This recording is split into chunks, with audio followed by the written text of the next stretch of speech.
Every single one of us is a leader and could be a leader. It started with a local coalition in our county. Strategies you know, but stories you don't. Data is the currency of prevention. We want to reduce the negative, and we want to promote the positive. Collaboration is the only way to move the prevention needle. About connecting the research with the practitioner. Put something out there that was kind of off the wall and create a community of prevention. It's a passion, it's a real love to try to help make our world a little bit better, a little bit happier, small pieces at a time. It's said an overnight success takes 16 years. If we didn't plan for the change, but if we didn't help orchestrate it, then change is going to be upon us. When it comes to the spiff, slow is smooth and smooth is fast. Because the real power is in the process. Ultimately, all of us want success in the work we're doing. We don't want to do mindless work. Proactive, participatory planning promotes positive, preventive progress. This is the Mid-America PTTC podcast, where we believe prevention is better together, and together we are stronger. I'm your host, Dave Clausen, and I'm the director of the Mid-America Prevention Technology Transfer Center. Now, this is episode 43, and in today's episode, I had the pleasure of speaking with Priscila Giamassi with the National Hispanic and Latino Prevention Technology Transfer Center, and it was an absolute delight speaking with Priscila. And she shares some of the wonderful work they are doing, and here's just a little snapshot. This episode dives into a powerful leadership academy, a special video project to foster connection, highlighting some family bonds, and a speaker's international debut. We also highlight one very, very special event that's coming up soon, but you'll have to listen to find out. Now, before we get into the content, we would like to thank our funder, the Substance Abuse and Mental Health Services Administration. And a quick note, although funded by SAMHSA, the content of this recording does not necessarily reflect the views of SAMHSA. And without further ado, let's get into the episode. All right, listeners. Oh my goodness, this is a treat for y'all. It is going to be a wonderful episode. I am excited and honored to welcome Priscila to the podcast. Thank you so much, Dave. I love your energy. Thank you so much for having me. I'm so happy to be here. Hello, everyone. Boa tarde, bom dia. Hope you are well. And thank you so much for the invitation. Yes. Hey, we believe prevention is better together, so we are happy to have you join us. Now, the way we start off pretty much every episode is just simply inviting our guests to share a little bit about themselves. So would you mind? So hello again, everyone. My name is Priscila Giamassi, and I'm very happy to be here. I have a business degree, and I have a master's in project management. I followed my father's steps and I started working in telecommunications, and I worked there for like 10 years. And 3 years ago, I moved to Georgia, and I just wanted to start over. I wanted to shift my career and to start working with something that would give me, more happiness and to be more aligned with my purpose. And that's how I started working for the National Hispanic and Latino Prevention Technology Transfer Center. It was kind of like an accident, but I like to call serendipity. That is one of my favorite words. So I think that was like a beautiful, happy coincidence. I started working for prevention 2 years ago. During these 2 years, I became a certified prevention apprentice by the PCCG. That is the credentialing consortium here in Georgia for prevention professionals. And earlier this year, I was able to become a certified prevention specialist. I was born in Brazil, and my native language is Portuguese. And as a Latina and immigrant living here in the US, I love to use my voice and my resources to support my community. And thank you so much for having me here. I'm very excited with this opportunity. Oh my goodness. Thank you for sharing your background and how you made your way to prevention. And I love how you said it's serendipitous that you just found your way into prevention and are feeling fulfilled and happy and able to share your voice. And quite frankly, so many of us that are in prevention fell into prevention, found our way into prevention. Years ago, I never would have thought I'd be working in prevention. So we're right there alongside you in that aspect. I want to kind of dive into, I'm going to say, your organizations, because you wear a couple hats. Can you tell us about that a little bit? Okay, so before we dive deep in our prevention center, our National Hispanic and Latino Prevention Technology Transfer Center, I would like to talk briefly about our parent organization, the National Latino Behavioral Health Association, NALBA. So NALBA is a nonprofit located in New Mexico, and NALBA works to influence national behavioral health policy to eliminate disparities in funding and access to services, and also to improve the quality of services and treatment outcomes for Latino population. Fred Sandoval is our executive director, and I feel very blessed to work with him. Thank you for letting me share. Oh, wonderful, wonderful. I feel like we could spend a whole episode talking about all the value and the great benefit and impacts NALBA is having in this world. But let's talk a little bit about the PTTC now. Tell us about the center. What do you all got going on? Oh, we have so much going on. Let me just share very quickly that I'm also blessed to work with Dr. Pierluigi Mancini. He serves as our project director, and my colleague, Doka Michelle Zelaya, she is the project coordinator. We have so much going on. I'm going to let the best for the end. Like, I will share one of the best news right at the end. But if you allow me, I love everything that we do. I love all of our projects. I love that for everything that we delivered, we try to be as inclusive as we can in the context of the Latino and Hispanic communities. So even before I joined the team, our center was already developing information in the three languages, Spanish, Portuguese, and English. So when we talk about Hispanic and Latino populations, Brazilians are very often overlooked. So for me, like, I love that Dr. Mancini already have this as one of his priorities. And I love that we have information available to our communities in the best way, in a timely manner, trying to be as good on being cultural competent as we can. And one of the projects that, like, I would like to highlight is that one of our overarching goals is to increase the workforce that either is Latino or Hispanic, or are working with the Latino and Hispanic populations. So to fulfill this goal, we developed a leadership academy last year. So we had the first group of fellows.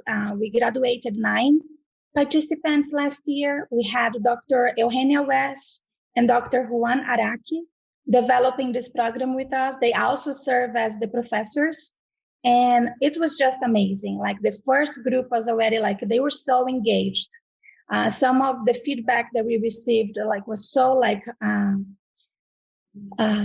touching, you know, like, to know that we are doing what we are supposed to be doing, not only in terms of prevention and educating for prevention, but also serving our community in the best way that we can. This year, we were able to double our capacity. So we actually opened the program for 20 participants. We actually have 19 going through the program right now. And this is one of my favorite projects. We have so many other things going on, but this one, I am one of the staff assigned to coordinate the project. So we have monthly meetings with the trainers to understand, like, to check the evaluation, to see how we can improve. We have, like, we are using the health knowledge platform offered by our amazing NCO. So, like, for us, this is free of cost. This is already available for our centers. And we've been taking advantage of this, like, as a way of not only uploading information and exchanging ideas through the platform, but it's also a way to keep the conversation going in between the sessions. So we just love, and this program is my baby. I love this program. We are able to notice that we can get even better. So we are offering them special workshops, additional workshops. So we had one in May on how to use your personal brand, how to use your social media in benefit of either your organization or to promote your work, to reach out to your community, how to be more visible, especially in times like this that we are probably starting to get back to face, but we were only able to be meeting virtually. So how can you use the internet or the social media to not only engage with your community, but to promote your own personal brand? And now we are preparing another workshop with a special person that is going to help us. His name is Dave, and he's also going to help providing additional capabilities to our fellows in terms of presentation skills, communication skills. So if you have like only 5 minutes to make, to share an information, or you only have that time, how can you make that message powerful? How can you be heard? So I love this project, and I'm very excited to share with you that soon, still in the summer, we have new applications coming up for the 2022 program. All right. When I see the registration for that come out, I will put that in our email newsletter, send it out far and wide. And there's two things that just are jumping out at me as I sit here and listen. And one being, you and your team at the center really do believe what we believe. Prevention is better together, and together we are stronger. And that shows true in everything that you all have been doing these past few years and what you're planning to do as well. And with that, actually, before I go into that second thought, I'm pretty sure y'all have worked or are working with every single PTTC region in some capacity. Isn't that right? Yes, you're correct. So we actually met with all the 10 regional centers and our colleagues from the Native American. We actually collaborated with them last year. We had a 4-part series, VLS. Dave, let me tell you, we talked about culture is prevention. We highlighted all the differences between the cultures, but we also brought together that even though we are so different, we can find ways to work together. And we had nearly like 1,000 people attending each one of the 4 sessions. We had to upgrade our Zoom capacity because like even at the registration, we were like, oh my God, we will not be able to, to let everyone participate. And it was like such a success. So we started there like last year, but this year we met individually. We met with each regional center. We were able to develop a product together. I mean, a webinar, or we are already on the process of delivering a virtual learning series with other regions. But we were able to actually like not only talk, but see how can we serve you? How can we help you? How can we work together? Because prevention is better if we do together. So knowing that we have this access and we have like the regional centers, they were so open to talk to us. And some of them were not able to deliver like a product together, but they were able to recommend like a cultural broker. I have a Spanish speaker that can serve as a speaker or a panelist for your session. So we actually delivered our first webinar in Portuguese in May with Dr. Beatriz Carlini. And she was also actually a recommendation by Region 10, Michelle and Kevin. They were kind enough to share her contact information. So we're so happy, and we are just excited that now we're finishing the 3rd year of this grant project. 5-year grant project. We just want to continue these collaborations, moving forward. I love it. I love it. And I see you and the team, the work you're doing, the way you articulated that, you said that as how can we serve? How can we help? But quite frankly, I see that as leadership. Y'all are being some phenomenal prevention leaders. So thank you for doing that, being who you are. And that was the second thing that really just resonates, stands out, is your passion for serving, your passion for prevention, your passion for helping others and making this world a little bit safer, a little bit healthier, and hopefully a whole lot of bit happier. That's the plan. Thank you so much. Wonderful, wonderful. Now, you had mentioned, or actually before we hit record, you guys are working on a video project too. What's that? Oh yeah, this is amazing, and it's a very good link, the conversation that we just had about prevention is better together, because this video project is actually like, of course, last year, everyone was impacted by the pandemic. We're still feeling it. We're getting better. We are overcoming, but it's still like we're still in the middle of the pandemic. So last year, when we could not travel, we could not reach our community face to face, we thought, how can we still deliver the message? How can we still do prevention through distance virtually? So we had this idea. We know that especially the Latino and Hispanic population, our community is very active on Facebook. So sometimes even if we deliver a webinar or something through Zoom, not necessarily they will go and register and attend. They sometimes are not very familiar with the programs like Zoom or WebEx. So we thought Facebook is like a very quick, simple way to deliver a message. So we started delivering very short video messages, like 3 to 5 minutes. And we wanted to, at first, was to give hope. So we started this project in September, was Recovery Month, was Suicide Prevention Month. And we just delivered like 2 messages in the 3 languages, so Spanish, Portuguese, and English, with subtitles. So we try to be more accessible, most accessible as we can. And the feedback was so good, like it was so well received, that we kept this project going on for nearly a year now. And every month we had like a topic, a very relevant topic that we want to address. We will give them tips. For example, in January, we have a happy, healthy year. So how can we, in the middle of a pandemic, we're still it's so hard to make any plans. What can we actually plan right now? What is actually in our control so we can take accountability and try to have a healthier year?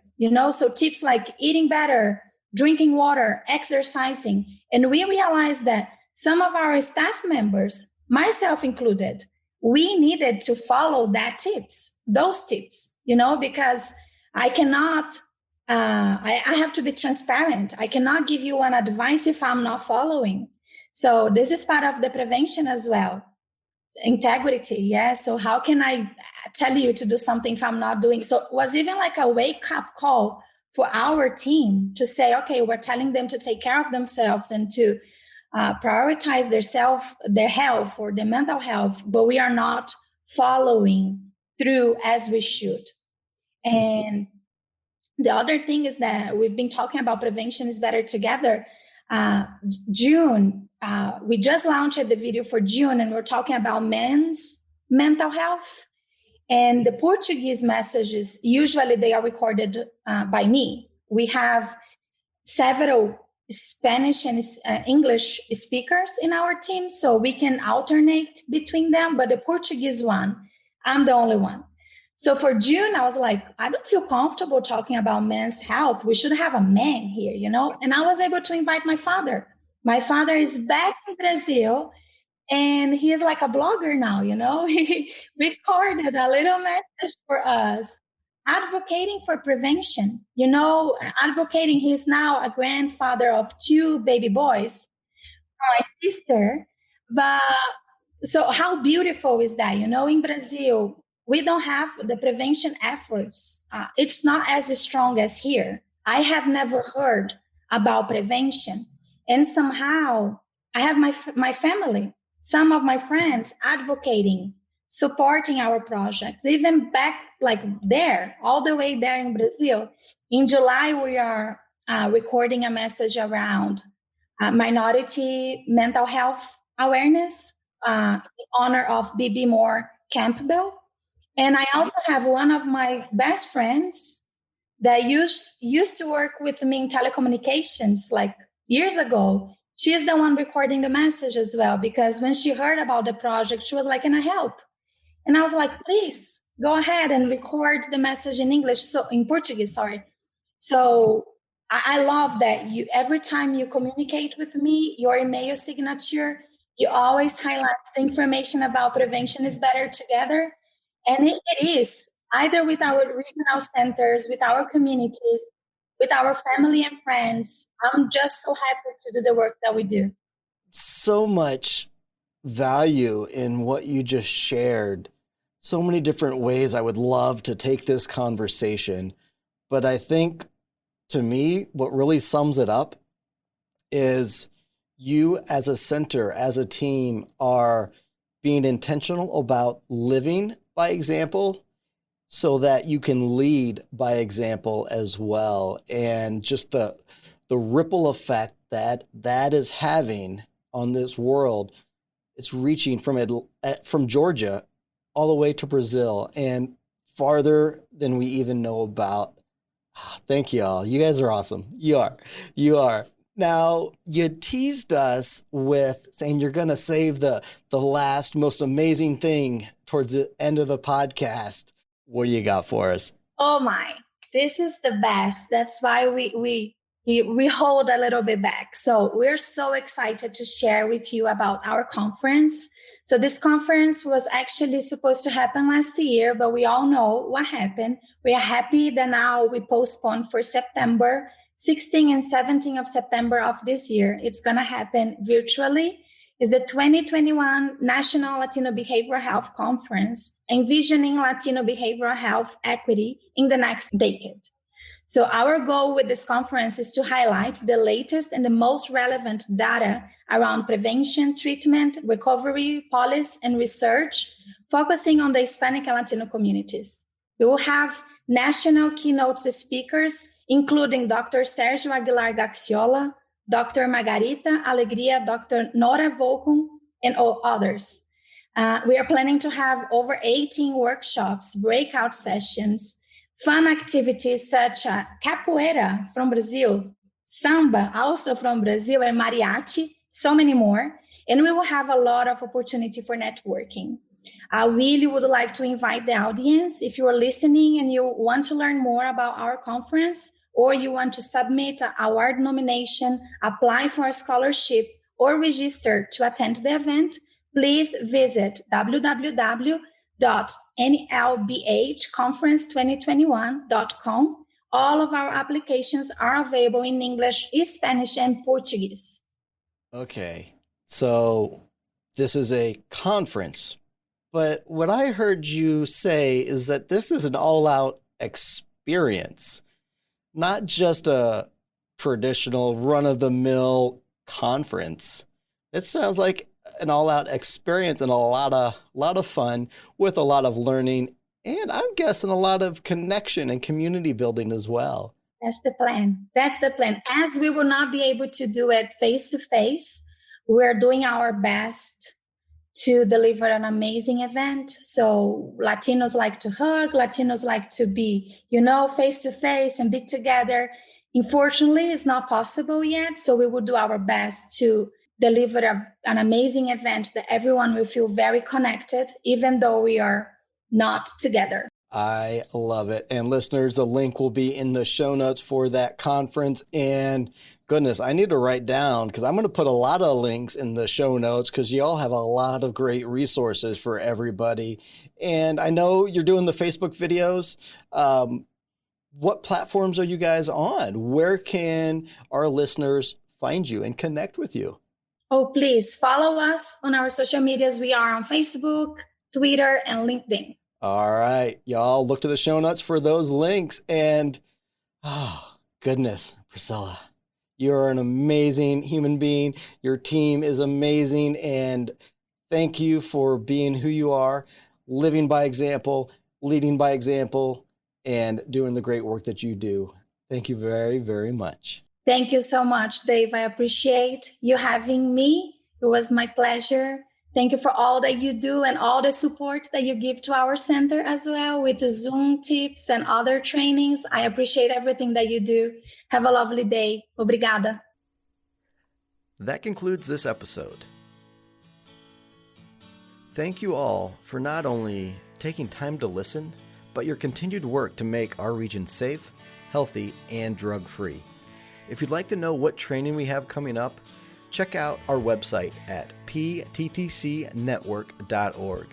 And remember, prevention is better together, and together we are stronger.